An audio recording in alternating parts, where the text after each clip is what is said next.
फर्ज कीजिए आपका एक यूट्यूब चैनल है, आप उस पर बहुत मेहनत करते हैं और ऑर्गेनिक रूप से आपके सब्सक्राइबर बढ़ते हुए मिलियन क्रॉस कर जाते हैं। आपकी कमाई भी होने लगती है, आपको स्पॉन्सर भी मिलने लग जाते हैं और काम बढ़ जाता है।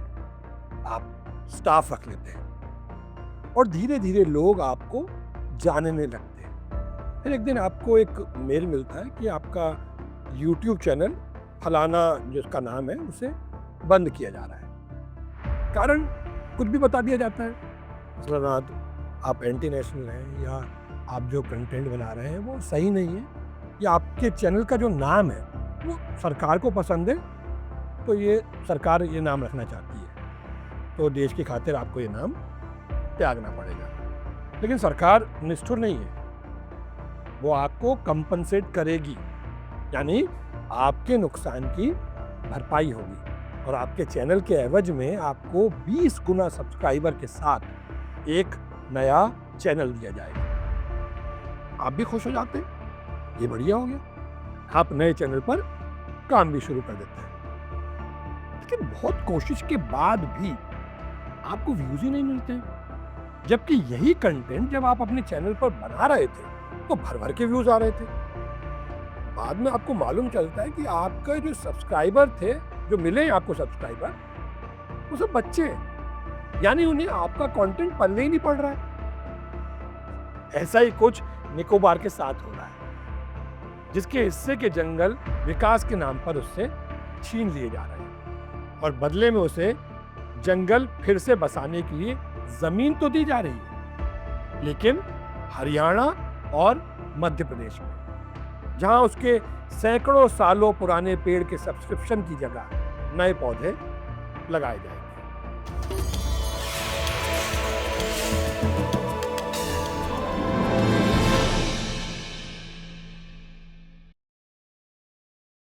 ग्रेट निकोबार प्रोजेक्ट हिंद महासागर क्षेत्र में भारत सरकार की एक महत्वाकांक्षी योजना है, जिसकी लागत करीब 81,000 करोड़ है।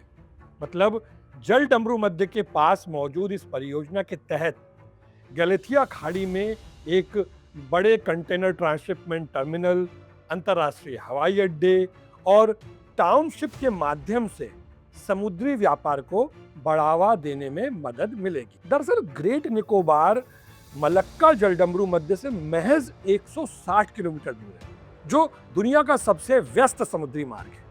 यहाँ से हिंद महासागर और प्रशांत महासागर के बीच आने जाने वाले जहाजों पर नजर रखना आसान होता है। ये परियोजना न केवल सुरक्षा बल्कि ब्लू इकोनॉमी, इको टूरिज्म और तटीय विकास को बढ़ावा देगी, जो भारत की एक्ट ईस्ट पॉलिसी का हिस्सा है। 166 वर्ग किलोमीटर में फैली इस परियोजना को सफलतापूर्वक पूरा करने के लिए 130 वर्ग किलोमीटर वन भूमि का डाइवर्जन और लगभग 10 लाख पेड़ों की कटाई प्रस्तावित है। सरकार का दावा 10 लाख पेड़ों का है, लेकिन विशेषज्ञों का आकलन जो है वो 65 लाख से 1 करोड़ पेड़ों के कटने का है। खैर, सरकार झूठ नहीं बोलती है, हम ऐसा मान लेते हैं।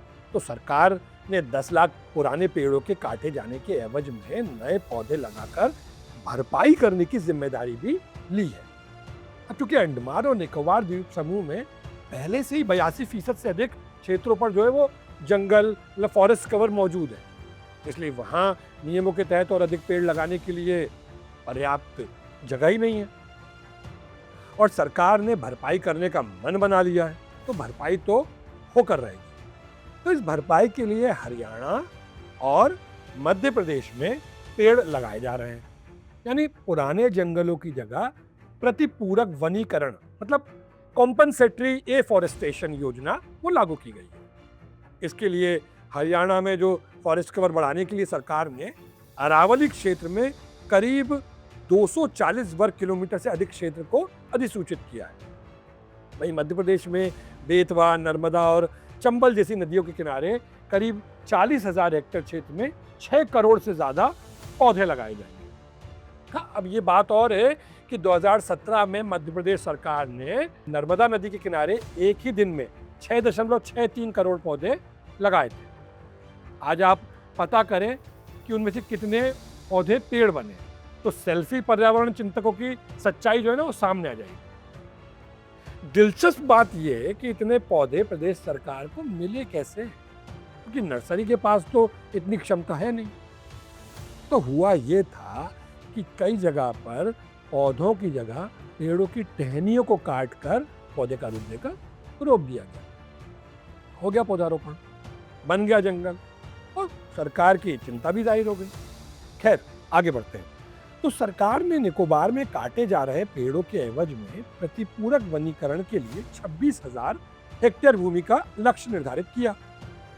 लेकिन हरियाणा सरकार के पास केवल 24,353 हेक्टेयर जमीन ही मौजूद थी।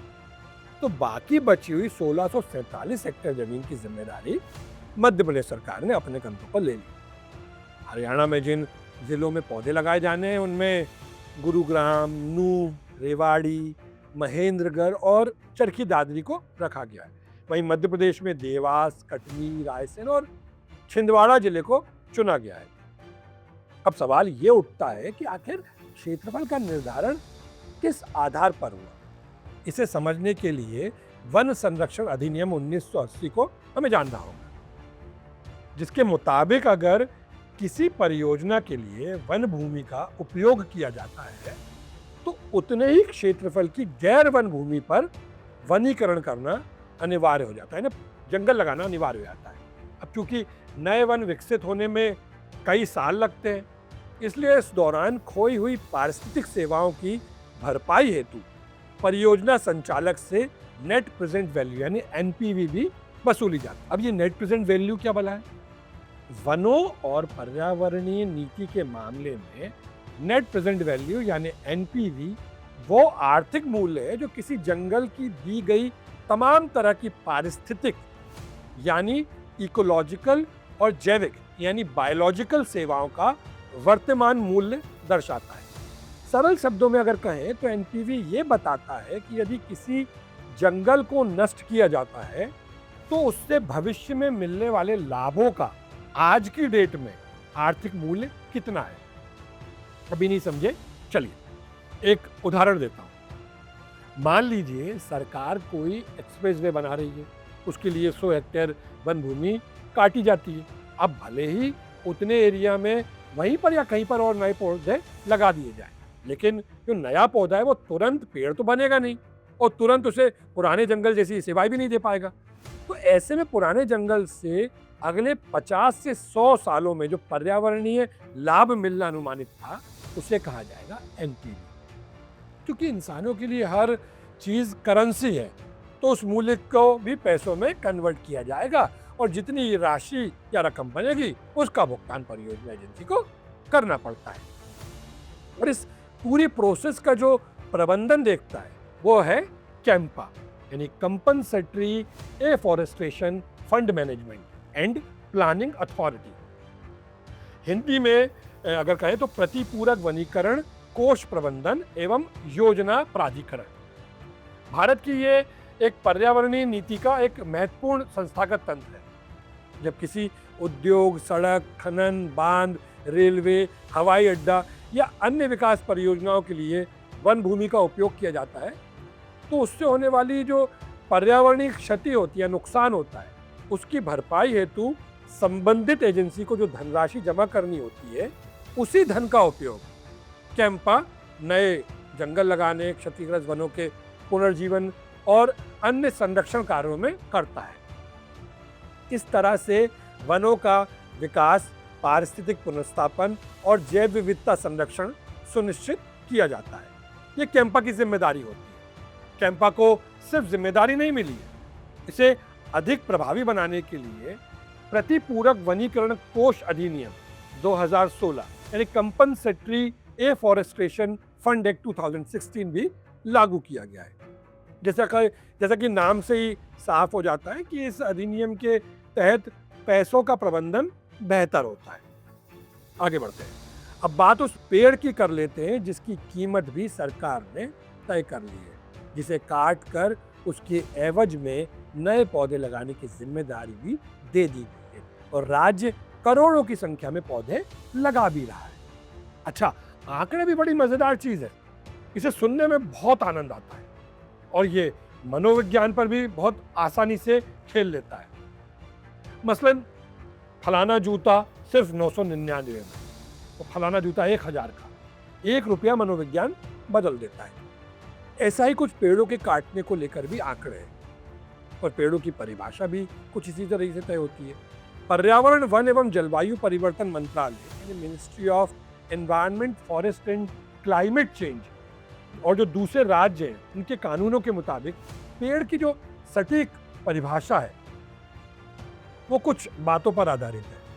तो केंद्रीय और राज्य मतलब जैसे Delhi preservation of trees act 1994 की बात करें तो पेड़ की परिभाषा के तहत कोई भी ऐसा लकड़ी वाला पौधा जिसकी शाखाएं एक मुख्य तने से निकलती है और उसी पर टिकी होती है, उस पौधे का तना जो है वो जमीन से 30 सेंटीमीटर की ऊंचाई पर और कम से कम 5 सेंटीमीटर मोटा होना चाहिए। उस पौधे की कुल ऊंचाई जमीन से कम 1 मीटर यानी करीब 3.3 फीट होनी चाहिए। यहाँ ये ध्यान देने वाली बात है कि केला, पपीता जैसे छोटे या गैर लकड़ी वाले पौधों और जो जमीन से निकलने वाली छोटी शाखाओं या कोपलों को जो है ना पेड़ों की श्रेणी में नहीं गिना जाता है।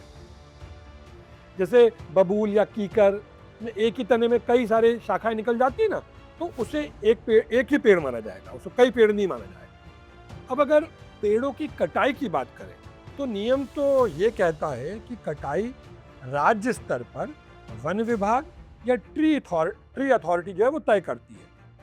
कटाई के जायज कारणों की बात करें तो पेड़ सूखा, मरा हुआ या बहुत पुराना और खतरनाक हो गया हो। भवन निर्माण या बुनियादी ढांचे जैसे सड़क, रेलवे इनकी रास्ते में बाधा उत्पन्न कर रहा है। पेड़ में कोई घातक बीमारी या संक्रमण हो गया हो जिससे आसपास के अन्य पेड़ प्रभावित हो रहे हैं। इसी आधार पर वो उत्तराखंड सरकार ने अभी हाल ही में हजारों साल के पेड़ काटने की अनुमति दी है, क्योंकि साल के पेड़ों में कोई कीड़ा लग गया है तो जंगल के दूसरे साल के पेड़ों को नुकसान पहुंचा रहा है। तो जो पेड़ काटे जाएंगे उसको लेकर एक नियम और भी जरूरी नियम है कि जो पेड़ काटा गया है उसके एवज में आपको 3 से 10 पौधे लगाने होंगे। यहाँ कमाल की बात यह कि पौधे लगाने होंगे, उन पौधों का ध्यान रखकर उनको पेड़ बनने तक की जिम्मेदारी कोई नहीं लेता। अच्छा, इससे भी जरूरी बात यह है कि पेड़ों की परिभाषा है, पेड़ों की भरपाई का नियम है, लेकिन विकास की परिभाषा क्या है और ये कैसे तय होगा और वो कौन तय करेगा? किसे हम विकास माने और किसका विकास ज्यादा जरूरी है, ये कैसे तय होगा? पेड़ों की ऊंचाई, लंबाई, मोटाई तो तय कर ली है, लेकिन क्या पेड़ों की गहराई को लेकर कोई नियम बना है? क्या जड़ों से काटे जाने को लेकर किसी तरह का कोई नियम है? और सांसों की कीमत पैसों से अगर तय हो रही होती तो कोविड के दौरान हजारों लोग ऑक्सीजन की कमी से मरते नहीं। वो लावारिस फिल्म में अमित जी गाना गाते हैं ना, इन हवाओं का मोल क्या दोगे, इन फिजाओं का मोल क्या दोगे, इन जमीनों का मोल हो शायद, आसमानों का मोल क्या दोगे। नमस्कार।